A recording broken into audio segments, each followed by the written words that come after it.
Welcome to MF Web Studio. Let's get started. Variables are the space in the memory of computer that stores values. Like we use to store goods in different container as per our need. There are three types of variables in JavaScript/Typescript.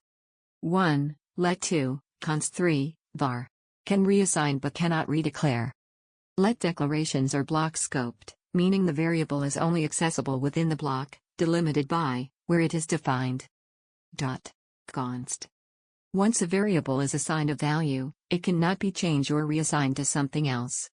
E.g. your bank account number, configuration setting or important identifier. Cannot reassign amp, cannot redeclared. Variables declared with const are block scoped. They are only accessible within the block, statement, or expression where they are declared. Var.